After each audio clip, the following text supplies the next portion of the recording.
Little button. Today is July 8th, 2018. Our sermon topic is How Did We Get Here? And I am your humble servant, John R. Kenny, sitting in for Walter Frank. I believe it's a legitimate question to ask. How did we get here? What is here? Well, what is here, Mr. Kenny?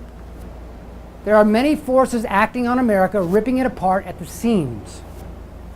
See, our pastor normally keeps his sermons light and friendly and subject-object and true love and marriage and four-position foundation. This is going to be a little more academic, but nonetheless something that I think we need to know, something that I just found out about recently with everything I know about politics and science and divine principle and all that. I was shocked to find out something lurking behind the scenes. We're going to talk about it a little bit today. But we need to be educated too. We are to be harmless as a dove, but wise as what? A serpent. You should be as smart as a snake, harmless as a dove, right? Out of wedlock birth, divorce, drugs, race relations, and George Soros. I say that half jokingly, let me tell you. Half jokingly. So what's been the result of the last 50 years of the sexual revolution? Yeah, eat, drink, and be merry, for tomorrow we die. Well, here's one of them. In the United States, the out of wedlock birth rate is now 40%. 40%. It's amazing. In 1964, way down here. And that birth rate now is a total of 40. And who's getting hit the worst? The black population. Black population is 72. Conservative estimates are 72% out of wedlock birth rate. Fatherless homes. And in Chicago, you see the result. Rampant murder. Sometimes in a weekend, 60 people are shot, like July 4th or Memorial Day. You'll see 40 to 60 people shot and some of them killed over a weekend in Chicago.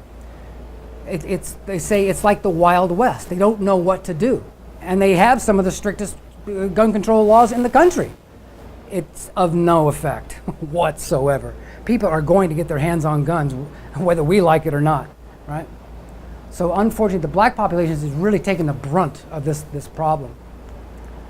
So how do we get to the point where talking to your child about sex? California University's website says it's okay for children to engage in sexual play and watch pornography. You think this is a joke. Like, surely this is America's most funniest videos or something, right? University of California Santa Barbara Sociology Department features a controversial website that encourages parents to react positively when 4-year-olds touch each other's genitals and says young children should be allowed to watch porn, called Sex Info Online, which is maintained by students who have studied advanced topics in human sexuality that seek to answer a myriad of questions on sexuality, the College Fix reported. The majority of sexual play between children takes place between the ages of 4 and 7, the website states, accompanied by a photo two little girls appear to be kissing on a beach. Children might display affection to their friends by hugging and kissing or touching each other's genitals, which is perfectly normal. Parents should not react in a negative way because children are just exploring. The school's Department of Sociology chair declined to comment, and the university did not immediately respond to a request for comment. You can imagine why. You can imagine why. So where do we go then for our standard? Well, we better have an alternative. If we don't think that's right, what's the alternative? The alternative is the divine principle. It says that Adam and Eve should have grown through a growth and formation stage of growth in the indirect dominion, and under the law, do not eat. And it goes as far as to say, the woman said unto the serpent, we may eat of the fruit of the trees of the garden, but of the fruit of the tree which is in the midst of the garden, God has said, ye shall not eat of it, neither shall you touch it. No, you can't touch. No. It's flatly denied by the Bible and by divine principle. Father never endorsed this kind of thing. We have to be very clear. Adam and Eve would have grown to perfection had they resisted that temptation, continued their growth curve, fulfill the purpose of creation, and then, and only then, form a four-position foundation centered on God. then they can touch all they want. Then touch all you want. God would absolutely endorse that activity, no problem whatsoever. And why not wait? Why not wait? Why not? You can see the results. We looked at it. Out of wedlock births, disease, AIDS, STDs, divorce, violence, fatherless families. The wreckage is there. The record is there.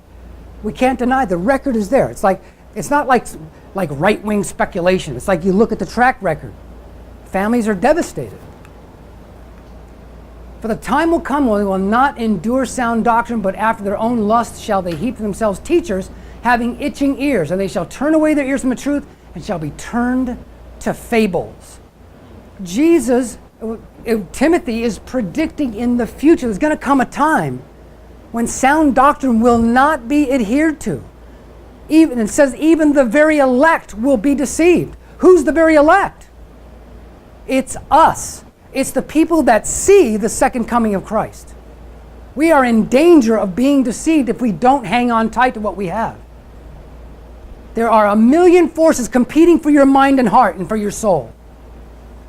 There's all kinds of crazy ideas running around the world. Talk to your kids about sex. Heck yeah. Every parent should talk to their kids about sex. But no. No touchy. No good. It leads to all kinds of problems. Just wait. Just say no, right? So, what do the divorce rates look like? Let's go back here a little bit. Now, divorce rates, in the 50s, it was heading for the basement because after World War II, there was a really strong move towards marriage and having children. The economy was booming after the war. Houses were being built. You had to house these soldiers coming back from the war. Hundreds of thousands of soldiers, and the entire military-industrial complex was coming back to the States. You had to build houses. They had to have somewhere to live. And an entire infrastructure just exploded in America after that.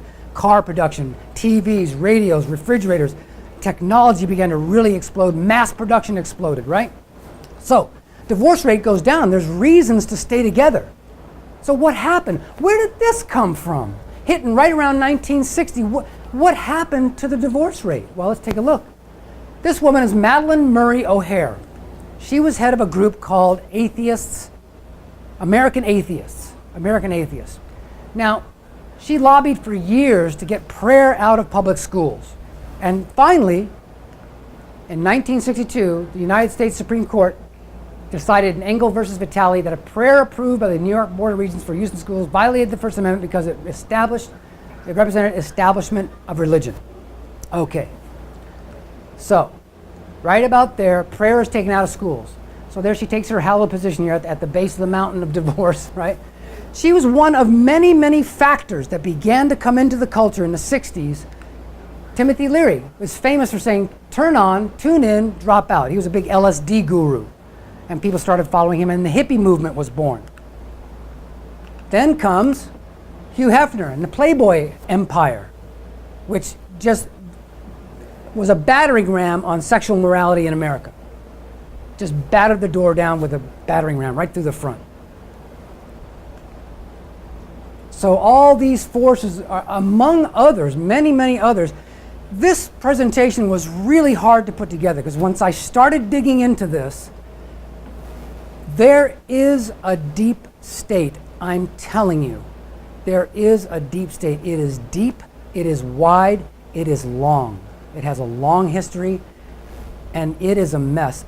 I have never struggled in my life more to give a sermon, to put a sermon together than I did with this one. I'm not sure exactly why. I hate to say Satan fought me. That's pretty bold. But I sure felt that. Somebody did not want this out. What's coming? I'll show you later on. But this was a really hard one to do. So who comes in? True parents come in. In 1960, they're blessed, right? All right. Right at the bottom of this curve, suddenly, after true parents' blessing, this divorce rate goes up. The society begins to come apart. Drugs, free sex, disease, gonorrhea, syphilis. Gonorrhea and syphilis became a really big deal in this time. It was basically defeated by penicillin, but then huge new strains, STDs, HIV, papillomavirus came in. For a while, they were untreatable. People just died by the bucket loads. Even still, around the world, 10,000 people a day die from HIV. 10,000 people a day, all over the world, not just the United States. So, two parents come in, father continues to work. This is when father really puts pedal to the metal from the 60s into the 80s. He's lecturing, he's traveling, he's doing this, he's doing that, he's blessing people like crazy mad, which results ultimately in 1980, the election of Ronald Reagan. He's holding a news world. Interesting. I was in New York when this happened. This says 350 electoral votes. Father predicted a couple of days before the election that Ronald Reagan would get 450 electoral votes, more than 450. He got 495. The paper refused to print it. They said, no, 450 is impossible. Nobody's ever gotten 450. It ain't gonna happen. Father said, print it. Those guys should have said, and how fast would you like that, Father Moon? Would you like that instantly or in a couple of hours? That's all they should have said. Yes, Father, 450. They couldn't believe it, they couldn't handle it, and that paper went belly up just after that. They would have been the talk of the journalistic world. They were the only one that would have made such a bold prediction like that. 450, everybody would want to know, what does Reverend Moon think? What does Reverend Moon think about that? They would all be going like Jimmy the Greek. Remember years ago? The older members will remember Jimmy the Greek was a famous odds maker. They used to ask him, who's going to win? Kentucky Derby or whatever. And many times he knew. He had just had a line on gambling and betting. So Reagan comes in, and all of a sudden, interestingly enough, that divorce rate gets arrested right around 1980 and starts heading for the floor during his administration. As soon as he leaves office, it starts inching its way back up and then goes down, and it's been going down ever since, actually, interestingly enough. How do we get to the point? In other words, what is here? I'm describing here. What is here? It consists of many things. How did we get to the point where co-founders of the radical domestic terrorist organization, the Weather Underground, are tenured professors at the University of Chicago? This is David Horowitz. David Horowitz was a contemporary of Tom Hayden and Jane Fonda in the 60s. They were both part of the Students for a Democratic Society, which was connected to the Weather Underground, which was connected to the Black Panthers, which was connected to every other communist organization in America. Full-fledged bomb thrower with Tom Hayden. But it wasn't until his friend, Betty Van Patter, was killed by the Black Panthers that he completely had an epiphany and completely changed his life, became a conservative, and left the whole left-wing cabal in one shot. Bobby Seale, Huey Newton, Eldridge Cleaver with the Black Panthers, they later on confessed publicly in a public meeting that they had in fact killed Betty Van Patter. That crime was never solved. But after the statute of limitations had gone by, they were able to just say, yeah, we did it. So here's in Salon magazine. Now, Salon magazine is no right-wing rag, let me tell you something. They are firmly entrenched on the left, but they have a lot of writers from a lot of different perspectives. This is a good show, by the way, if you got Amazon Prime, Goliath. My wife and I are binge watching this. So David Horowitz writes on March 3rd, 1997, the following. Tom Hayden and I were once comrades in arms in a movement to overthrow America's democratic institutions, remake its government in a Marxist image, and help America's enemies defeat her sons on the field of battle. Now he's running for mayor of Los Angeles, and many people are asking me, does this past matter? I think it does. Tom Hayden eventually lost that hippie outfit, three-piece suit, vest and tie, and became a congressman. Hayden and I were deadly serious about our revolutionary agendas. During the Vietnam War, Tom traveled many times to North Vietnam, Czechoslovakia, and Paris to meet communist North Vietnamese and Viet Cong leaders. He came back from Hanoi proclaiming he had seen Rice Roots democracy at work. Right. According to people who were present at the time, including Saul Stern, later an aide to Manhattan Borough President Andrew Stein, Hayden offered tips on conducting psychological warfare against the U.S. He arranged trips to Hanoi for Americans perceived as friendly to the communists and blocked entry to those seen as unfriendly, like the sociologist Christopher Jenks. He attacked as propaganda stories of torture and labeled American POWs returning home with such stories as liars. I think John McCain would beg to differ. Even as America withdrew its troops from Indochina, Hayden lobbied Congress to end all aid to the anti-communist regimes in Vietnam and Cambodia. When the cutoff came, the regimes fell, the communists conquered South Vietnam and Cambodia and slaughtered 2.5 million people. Do you remember the Vietnamese boat people? This is not a fabrication. This is not an imagination. There were boat people that were chased into the sea and they had to find their way to other countries. When the anti-war activist Joan Baez protested the human rights violations of North Vietnamese victors, Hayden called her a tool of the CIA. This is our history. Well, we got to know this kind of stuff. So eventually, David Horowitz wrote the book, The Professors, 101 Most Dangerous Academics in America. And Joan Baez was the one who made the music and Sacrifice City. Oh yeah. Joan Baez and Bob Dylan. Joan Baez was somewhat attached to the anti-war movement. Bob Dylan had nothing to do with it. People try to lump him in there, but he didn't want to get involved. He said, no. He understood deep down about communism. There's a problem over there, and it's got to be dealt with. It's not a pretty solution. It's bad. We have to send blood and treasure and bullets, but it has to be dealt with. So he wrote this book, The Professors. And I'm going to take one example out of that book. One of the most egregious examples is Bill Ayers at the University of Chicago. This is Bill Ayers' mugshot after a bombing in Chicago. This is he and his wife on the wanted by FBI most wanted list at this particular time in 1968. He said, characterizing the Weather Underground as an American Red Army, Ayers summed up the organization's ideology as follows: kill all the rich people, break up their cars and apartments, bring the revolution home, kill your parents. These are actual quotes. I mean, I'm not making this stuff up. I wouldn't make this stuff up. I don't have to make it up. They don't care. They don't care. They don't care if you know what their aims are. And it gets worse as we go along. Here's also bear in mind, you'll struggle to find this in the media or on the internet, but Barack Obama began his senatorial campaign in that guy's living room. That's where he began the fundraising. Yeah. By 1970, this is Bernadine Ray Dorn. This is Bill Ayers' wife. University of Law graduate Bernadine Ray Dorn was a leader of the Weather Underground. Dorn went into hiding in March of that year after 3 of the weathermen were killed while trying to manufacture bombs, accidentally blowing up a townhouse in New York's Greenwich Village. Yeah. She was dropped from the most wanted list after 3 years when District Court Judge Damon Keith dismissed the 70 case against the weathermen due to the government's illegal means of obtaining information against the movement's members. She and her soon-to-be husband, William Ayers, another leader of the movement, resurfaced in 1980 and pled guilty to aggravated battery and jumping bail. She was fined and placed on 3 years probation. 2 years later, Dorn spent 7 months in jail for not cooperating with the grand jury on the investigation of a 1981 armed robbery of a Brinks armored car in Nanuet, New York. That robbery, perpetrated by members of the Black Liberation Army and former members of the Weathermen, resulted in the deaths of a Brinks guard and 2 police officers. Since 1998, she has taught as a clinical associate professor at Northwestern University School of Law. That's who's teaching your kids. And this is not an isolated case. This is not like the most extreme case.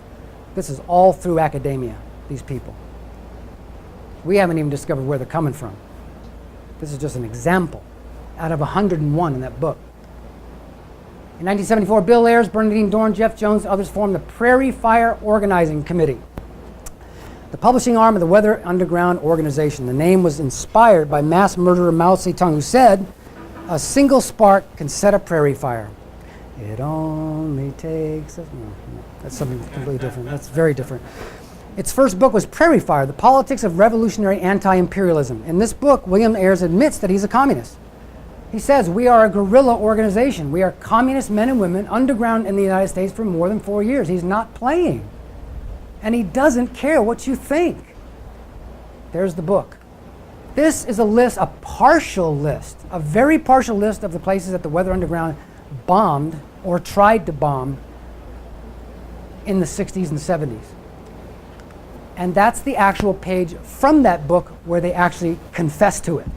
Again, they don't care if you know. Statute of limitations run out, so they can't be prosecuted. So they don't care. But that's this material on the actual printed page out of that book, Prairie Fire.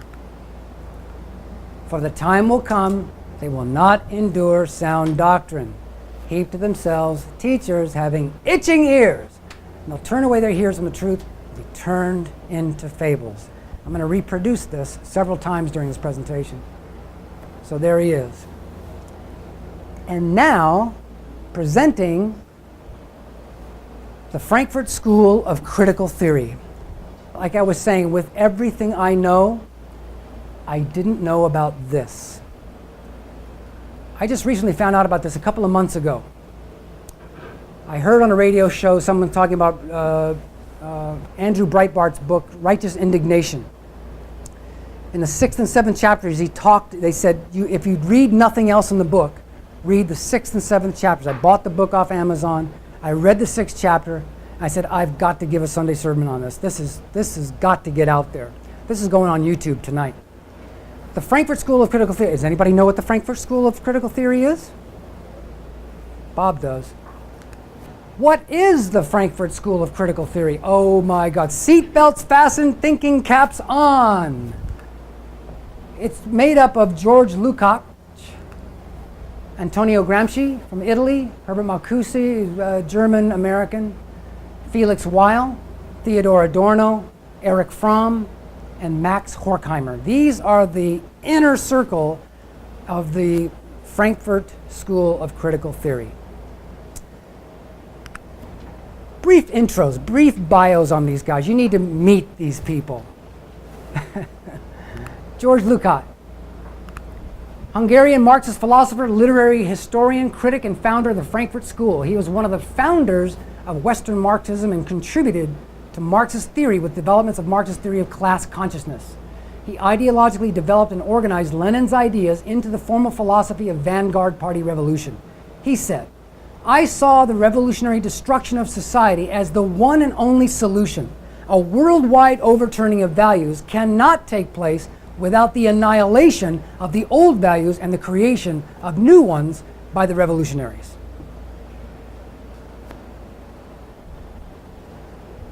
This doesn't mean too much to us right now until we find out where they went. That's coming. Talk about Antonio Gramsci. Antonio Gramsci is a seminal intellectual figure of international communism for several reasons. The one-time leader of the Italian Communist Party, Gramsci concentrated his energy not solely on theoretical and critical class warfare, but on culture. Communism, he fervently argued, must target what he called cultural hegemony. Gramsci's influence on Western atheism is particularly poignant given that he embraced Marx's idea that the role of philosophy should be to change the world, not understand it. Action is what the world needs, Marxists contend, not philosophical reflection. Meanwhile, in Moscow, this plaque was erected and says, in this building in 1922 to 1923 worked the eminent figure of international communism and the labor movement and founder of the Italian Communist Party, Antonio Gramsci. Okay. Herbert Marcuse. This guy actually taught at UCSD. He's a lot of fun. Andrew Breitbart says this was the worst one. Marcuse was a German-American philosopher, sociologist, political theorist. Born in Berlin, Marcuse studied at the University of Berlin in Freiburg. He received his PhD. He was a prominent figure in the Frankfurt-based Institute for Social Research, which later became known as the Frankfurt School. In his written works, he criticized capitalism, modern technology, historical materialism, and entertainment culture, arguing that they represent new forms of social control. Okay, all right. Put that in your memory bank. Felix Weil, German-Argentine devotee of Marxism who provided the funds to found the Institute for Social Research, the Frankfurt School in Frankfurt am Main, Germany. Theodor Adorno, born Theodor Ludwig Wiesengrund, was a German philosopher, sociologist, and composer known for his critical theory of society. He was a leading member of the Frankfurt School whose work has come to be associated with thinkers such as Ernst Bloch, Walter Benjamin, Max Horkheimer, and Herbert Marcuse, for whom the works of Freud, Marx, and Hegel were essential to a critique of modern society. Erich Fromm, German-born American social psychologist, psychoanalyst, sociologist, humanistic philosopher, democratic socialist.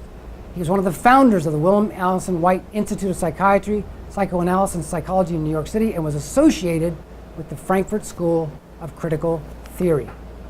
Lastly, Max Horkheimer, German philosopher and sociologist, who was famous for his work as a member of the Frankfurt School of Social Research. Horkheimer addressed authoritarianism, militarism, economic disruption, environmental crisis, and the poverty of mass culture using the philosophy of history as a framework. This became the foundation of critical theory, the term he coined to embody the entire philosophy of his fellow traveler's mission to destroy existing society using the Marxist dialectic. His works include Eclipse of Reason in 1947 and, in collaboration with Theodor Adorno, Dialectic of Enlightenment in 1947. So there's your Rose Gallery. These are the guys that were foundational to the formulation of the Frankfurt School of Critical Theory. Marcuse later summed up the entire cabal very, very well. One can rightfully speak of a cultural revolution since the protest is directed towards the whole cultural establishment, including the morality of existing society. What we must undertake is a type of diffuse and dispersed disintegration of the system. Disintegration of the system, disintegration of society. Marcuse was a former student of future Nazi philosopher. Now this is all going on in the 40s and 50s, right? In Nazi Germany, just before Hitler took power. Marcuse was a former student of future Nazi philosopher Martin Heidegger, the father of deconstruction, a process by which every thought or writing from the past had to be examined and torn down as an outgrowth of its social milieu. Heidegger wasn't shy about his intentions. He longed for the moment when the spiritual strength of the West fails and its joints crack, when the moribund semblance of culture caves in and drags all forces into confusion and lets them suffocate in madness. These are people that formed the educational system in America.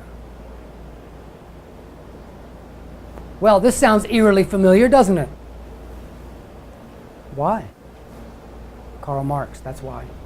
Karl Marx penned Das Kapital and the Communist Manifesto. Who was Marx? It's very important to understand who this guy is because a lot of people were following him.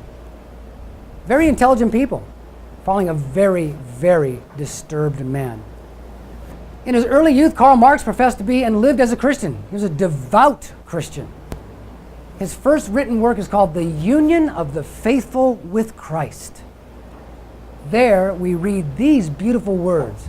I don't think I could ever write something like this. Through love of Christ, we turn our hearts at the same time toward our brethren who are inwardly bound to us and for whom he gave himself in sacrifice. Union with Christ could give an inner elevation, comfort and sorrow, calm trust, and a heart susceptible to human love, to everything noble and great, not for the sake of ambition and glory, but only for the sake of Christ. Pretty amazing, don't you think? All of a sudden, though, very soon after, he inexplicably pens the following in his poem, Invocation of One in Despair. He did another poem called Ulanem, which I was going to put up, but it is just too dark. It is just dark. God. So a God has snatched from me my all, in the curse and rack of destiny. All his worlds are gone beyond recall. Nothing but revenge is left to me. I shall build my throne high overhead. Cold, tremendous shall its summit be. For its bulwark superstitious dread. For its martial blackest agony. Who looks on it with a healthy eye shall turn back deathly pale and dumb. Clutched by blind and chill mortality, may his happiness prepare its tomb. And he just started writing all kinds of stuff like that from that point on and became completely insane. Both of his daughters committed suicide and he died in a sea of cigar butts and spent matches. Carbuncles all down his back and his legs because he never got up. He just wrote all day long. Hegel supported him most of his life. He never worked a day in his life. I shall build my throne high overhead. Eerily familiar. What did Lucifer say? I will ascend into heaven. I will exalt my throne above the stars of God. Remember, Father didn't fight against communism because it wasn't a problem. It's the sole representative of Cain-type ideology. It's the synthesis of Cain-type ideology coming down all the way through history. I wish to avenge myself against the one who rules above. Revelation 13:16. I talked about this when I gave my sermon on the Korean War in the book of Revelation. I found the Korean War in the book of Revelation in 1983. And I talked about the mark in the hand. The Bible talks about the mark in the hand. Christians think, oh, there's going to be some mark. You got to have a tattoo in your hand or something to get food and all that, blah, blah, blah. It says in the hand, not on the hand. It's not a mark. Hammer and sickle. Two of them, hammer and sickle, one in each hand. It's the mark in the hand, workers' revolution, materialism, the absence of God. And mark in the forehead. The Bible talks about a mark in the forehead, not a mark on the forehead. People think, oh, it's going to have a tattoo, a number, 666. No. Satan is not that blatant. It's ideology. It's thinking process. It's Marxist-Leninism, which is now gaining a tremendous resurgence in America, and I'm going to show you how it's doing it. Khrushchev said, I remember this guy. He remembers him. We cannot expect the Americans to jump from capitalism to communism, but we can assist their elected leaders in giving Americans small doses of socialism until they suddenly awake to find they have communism. Oh, yeah? Yeah. And in the local political realm, a 2002 report by Joel Fishman, chair of the Communist Party USA Political Action Committee, stated that the Progressive Caucus provides an important lever that can be used to advance workers' issues and move the debate to the left in every congressional district in the country. In a 2010 Communist Party USA report, party member David Bell identified Progressive Caucus members as his organization's allies in Congress. As of March 2015, I can't get 18 numbers.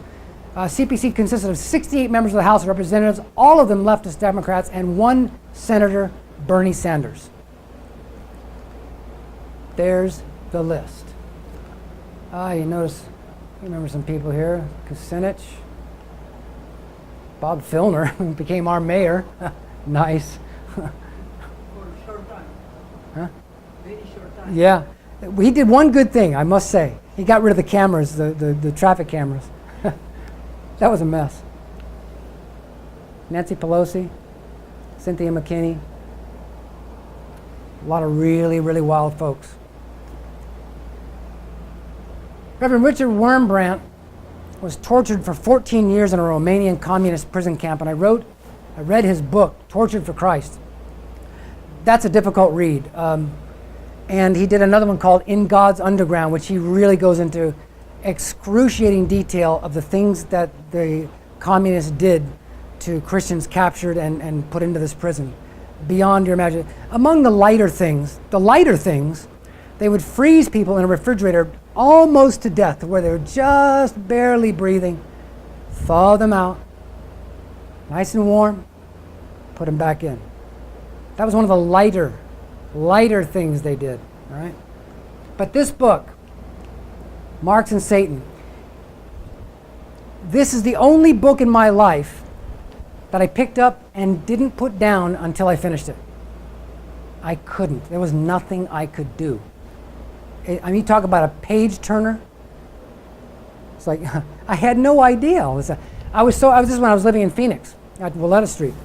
I told Bill Starr, the leader, I asked him to read it. He read it, and I said, can we get 25 copies and start passing them out to our ministers? He said, yeah, absolutely, order them up. Out they went. I kept one copy. I still have it. But that's a hair-raising book. It's all about the correspondence between Marx and his contemporaries, the letters he actually wrote between himself and his contemporaries and his family. And like I said, ultimately, his two daughters, Jenny and I forget the other one's name, they both committed suicide. One committed suicide with her husband, feeling that they had done everything they could for the communist revolution. They had nothing left to offer, and I think they shot themselves, or poisoned themselves. They poisoned themselves. So we have to understand, a whole generation has now grown up that doesn't remember the Cold War. Doesn't remember the Cold War. They don't remember duck and cover drills. They don't remember the Cuban Missile Crisis. They don't remember the assassination of John F. Kennedy. But, so we have an entire generation removed from the threat that the Soviet Union was. This is ultimately the ideological problem in the world today. It goes all the way back to Lucifer versus God.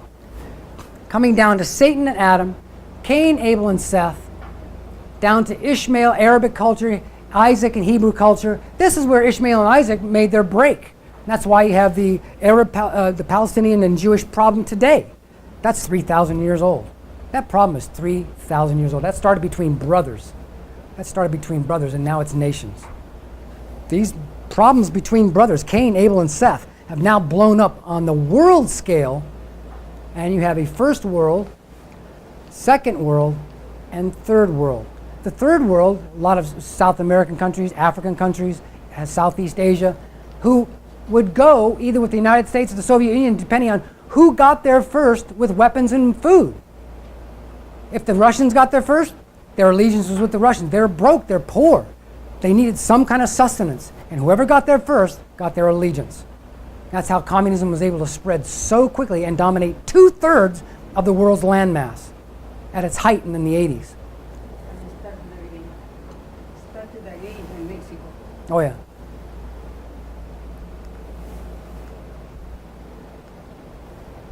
So this comes down to the Renaissance, the Reformation, the Great Awakening, into the democratic world. And I've got a video here. It's just a half funny kind of thing, just to demonstrate how this works. This happened in Russia in 2013. Meteorite came through the atmosphere. There's a boom coming in a couple seconds. A lot of people had their phones going. When this happened. And these are the compilation of several cams that were going all through the area. This is this thing coming through the atmosphere. It's 56 feet in diameter and weighed 11,000 tons. Came through the atmosphere at 40,000 miles an hour and broke apart at about 12 to 15 miles above the Earth's surface. The resulting explosion exceeded 470 kilotons of TNT and caused 1,200 injuries. 2013, 15? 15? 13. So I only ran that to show a graphic example of how something comes at you. You can't see it, right, until it hits the atmosphere. Then it becomes visible, it hits the friction of the atmosphere and begins to break up.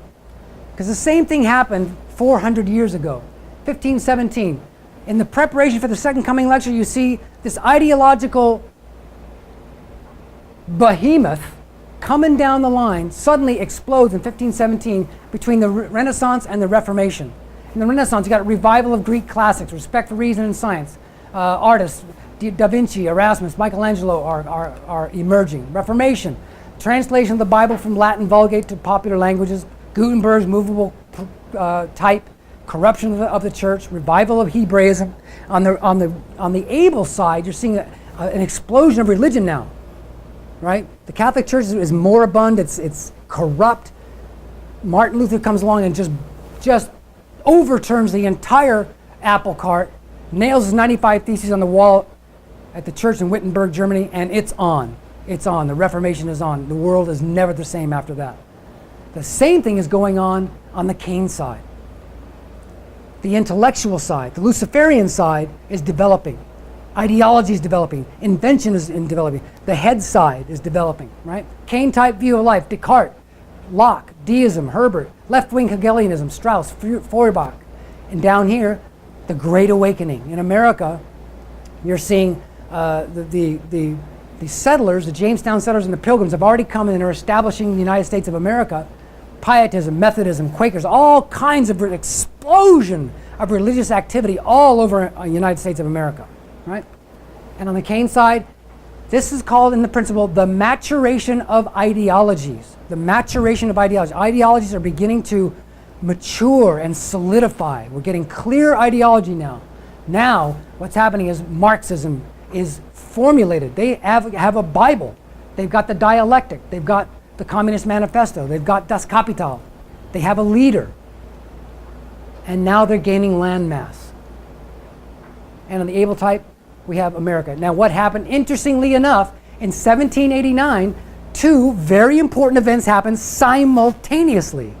Number one, the French Revolution happens in France, 1789, Bastille Day.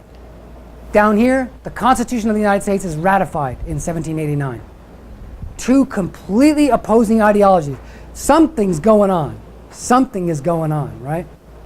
Again, all of this this left-wing thing is coming down through history from Kane-type resentment. Kane-type resentment. Here's your Rose Gallery. So what? What's that got to do with anything? The hipster queries. No man bun, though. Well, these philosophers might have faded into oblivion, as so many Marxist theorists have. But the rise of Adolf Hitler prevented that. With Hitler's rise, they had to flee Germany, virtually all of them. Horkheimer, Marcuse, Adorno, Fromm were of Jewish descent. They had no place to go. They had to leave Germany in a hurry. Except the United States. Yep, this is where they came. And what happened? Well, Theodore Adorno took up residence at Columbia and Princeton. Max Horkheimer goes to Columbia, Los Angeles, and the University of Chicago. And Herbert Marcuse teaches at Columbia, Harvard, Brandeis, and UCSD. Yay. Not so happy. I remember walking through the halls of Columbia 35 years ago, appalled, after I heard Divine Principle, and saw so many posters, Marxist-Leninist studies, Che Guevara, this and that, plastered all up and down the halls. I thought, wow, what happened to this place? I was really shocked. That was 35 years ago. We'll do that one in just a second. I found this little gem called Collectivism on the Campus. It was written in 1955. 1955. And this is the third printing of October 1961. This is a little bit of the foreword. Collectivism on the Campus. I'm sure he wanted to call it Communism on the Campus, but it would have never been published, chances are. Collectivism is another word for communism, basically. Who's the author? The author is E. Merrill Root. And he says, this is the foreword, like the dedication. The nature of the act, well, he said, I'm very grateful for the untiring, devoted aid of Mr. Hugh Manchester of Bellefonte, Pennsylvania. I owe much to the unique knowledge and gracious cooperation of Lucille Carden Crane, etc., etc. The nature of the academic world today has made it necessary for many professors and students to ask me that I do not thank them by name. But I thank them all as a group and hope that this book may help make it possible for conservatives to speak without reprisals. 1955. How bad can it be now? Miserable now. Irretractable now. He goes on and says in the first chapter, what is the battle? The colleges of America are the battlefield for the most crucial war in the modern world. A war never cold, always hot. A war that for centuries will determine the shape of things to come. It is man's timeless spiritual war to affirm the freedom of the individual, the dignity of the person against the flattening pressures of the group. Walt Whitman knew this war. To thee, old cause, thou peerless, passionate, good cause, thou stern, remorseless, sweet idea, deathless throughout the ages, races, lands. The continuance of America's great tradition of liberty and of freely expanding society depends on the outcome. That was a long time ago. How did race relations take such a dive in so short a time? What happened in just the last couple of years? People are in the streets now. There's a real serious problem. Well, it goes back into the 60s, of course, the Bull Connor and water hoses and dogs and Martin Luther King and that whole situation. But it chirped the tires with the death of Trayvon Martin, killed February 26, 2012, by this man, George Zimmerman. This is a picture of him just after the incident. Trayvon Martin, George Zimmerman was a block watch captain in his town, a gated community. This gentleman was walking around. He felt he was a little bit suspicious. He was told by the 911 operator, do not engage. This is a big problem. That's why this became such an issue. The 911 operator said, don't engage him. Call for backup. Don't take this thing in your own hands. He took it in his own hands. Big mistake, big mistake. I'm not going to justify this guy. Not happening. However, the plot thickens immediately after Barack Obama. Remember, this is February 26th. Barack comes out on March 23rd and said, if I had a son, he'd look like Trayvon. Well, wait a minute, Mr. President. This hasn't been adjudicated yet. This didn't go to court. He needs to stay out. And he should be saying, I demand calm until the court speaks. Don't anybody... Barack Obama had such command. He was such an orator. He could have said, I demand everyone stand down, or I'm going to personally jump in with both feet. Don't burn anything, don't kill anything. Let the court speak. Then after the court speaks, then say, yeah, if I had a son, it'd be like Trayvon. But this launched a big problem. A month later, April 11, 2012, Zimmerman is charged with second-degree murder. The next year, it takes a year to adjudicate this, 6-person jury delivered not guilty verdict on all counts. On the actual incident, he is declared not guilty, and he wasn't. Trayvon Martin was beating him to death against the pavement, and he had a gun on him. But if he wouldn't have got out of the bloody car, he wouldn't have had the problem. He wasn't supposed to follow up. So this is what happens. But they came back with a not guilty verdict. 1 month later, Black Lives Matter is born by these three lovely young ladies on July 14th, 2013.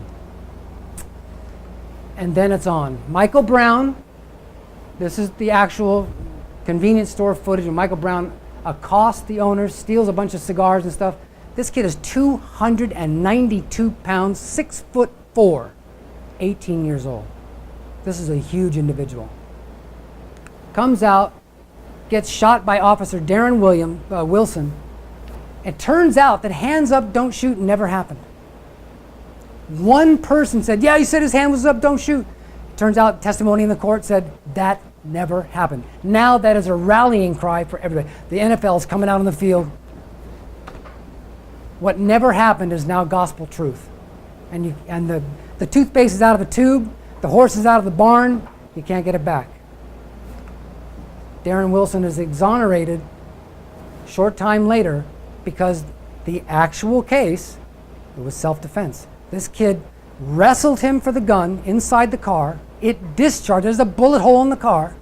He ran away. Darren Wilson gets out of the car. The kid doubles back. And if you look, I saw the forensic report. He's got several shots in his arm. And then finally, as he's going down, the last shot goes to the top of his head. Officers are taught to shoot center mass. You shoot center mass, pop, pop, pop, pop, until the threat stops. Darren Wilson is trying to not kill him. He's shooting. He's got several bullet holes in his arm. Darren Wilson is trying to get him to stop without having to kill him. The jury comes back acquitted on all charges. Ferguson burns to the ground. Cat's out of the bag, horse is out of the barn, toothpaste is out of the tube. Black Lives Matter, they're marching in the street, and you can see the video. I was going to play the video, but I just didn't want to do it. What do we want? Dead cops. When do we want them? Now. A week later, 2 minority cops, thank you, Chinese and Hispanic cop, are gunned down in their car, next by Ismail Brimsley, who commits suicide right after that.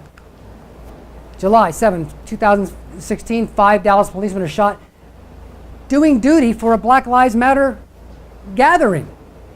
They're working that event that day to keep order. And 5 are shot, 9 others wounded by ex-Army sniper Micah Xavier Johnson. How they got him, they found him holed up. They ran a remote control robot and exploded a bomb. He didn't know there was a bomb. Usually they use a gun, but this thing had a bomb in it. And the only thing they could stop this guy with was a bomb. And finally he stopped. It was over. But the universities are producing this kind of thing. They're taking a problem of 10 or 15 and fanning it into 100. It's really a problem. Remember, these people are teaching the talking heads in America. Your news organizations are all coming out of Ivy League colleges. If you control the means of information, you control the culture, you control the people, you control the ideology, you control how you can move entire groups of people. It's called groupthink. George Orwell wrote about it in Animal Farm, Brave New World. We have to be very careful of these people and take what they say with a very much a grain of salt, because it's ripping the country apart. And there is a history of this. The Russians have been after this for years and years and years. They've always wanted to foment race war. And I've got reams of evidence of how all these books detail Soviet activity in America, agitating the racial situation, taking an existing situation that was beginning to heal, and then just ripping it right open. And here's what and this is in the Atlantic magazine. This is, again, not a right-wing publication by any stretch. But it says, except for the technology used, however, these tactics are not exactly new. They are natural outgrowths of a central component of covert influence campaigns like the one Russia launched against the United States during the 2016 election. Make discord louder, divide and conquer. Covert influence campaigns don't create divisions on the ground. They amplify divisions already on the ground. Says Michael Hayden, who ran the NSA under Presidents Bill Clinton and George Bush and then became CIA director. During the Cold War, the Kremlin similarly sought to plant fake news and foment discontent, but was limited by the low-tech methods available at the time. Now, those that would bring us down have social media. Oh my gosh, what a devilish thing that's become. You can destroy someone in seconds with social media. By saying something that's completely untrue. Mark Twain said, by the time a lie goes around the world, the truth is just putting on its shoes.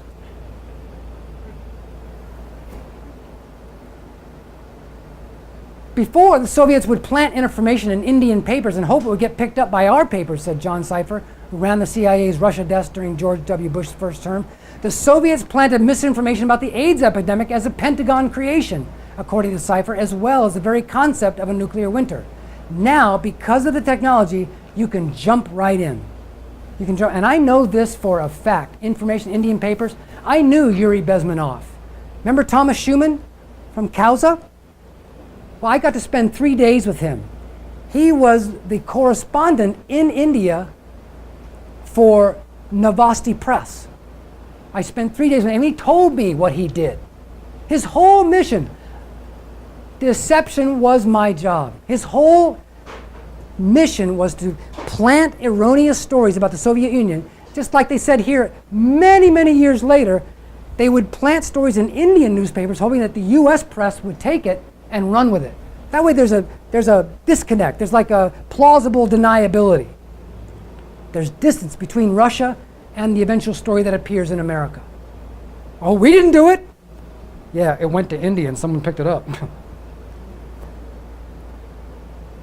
I spent some time with him, and he became a raging alcoholic. And do you know why?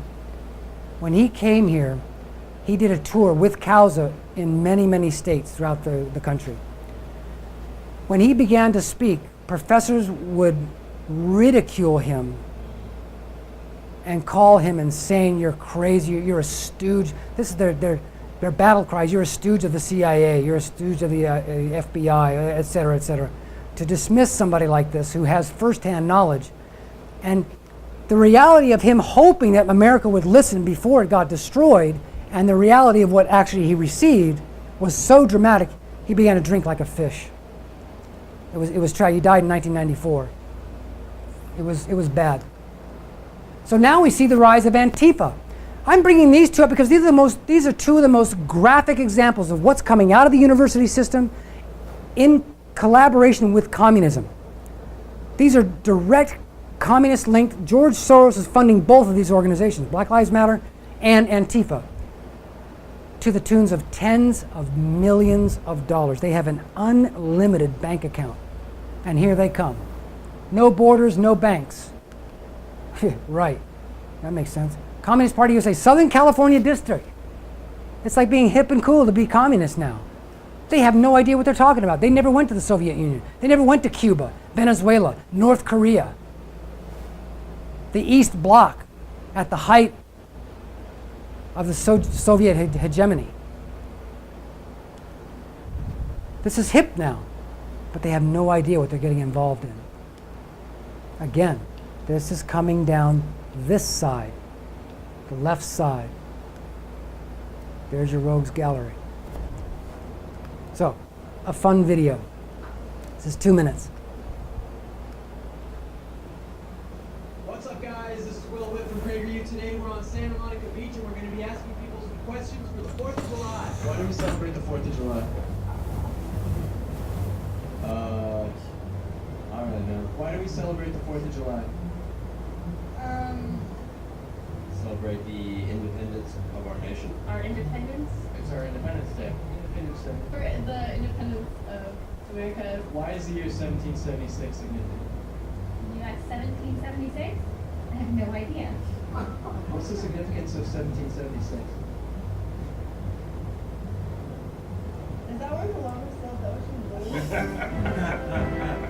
What is the significance of 1776? I don't know. What's the significance of 1776? I don't remember what that is. It's a year. Yeah. Why do we celebrate the 4th of July? What is the year 1776 about?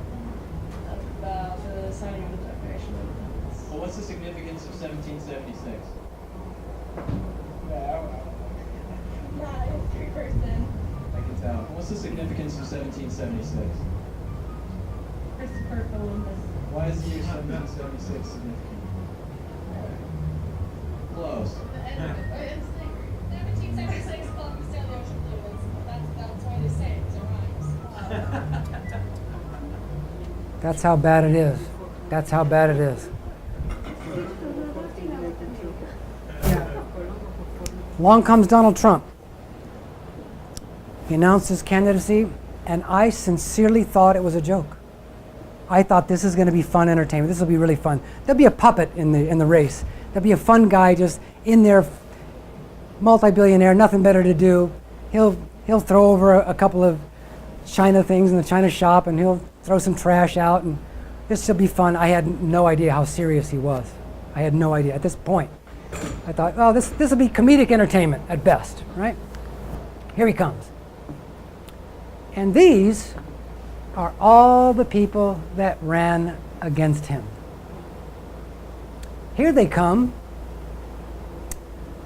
16 in his own party. 2 or 3 Democrats, 4 Democrats. Communist, Jill Stein.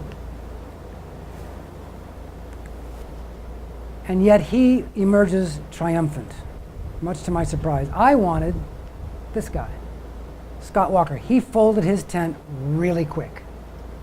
Then I thought, okay, Ted Cruz. He's argued before the Supreme Court successfully many times. No skeletons in his closet. He's a total Boy Scout and extremely intelligent and very funny too, very funny guy.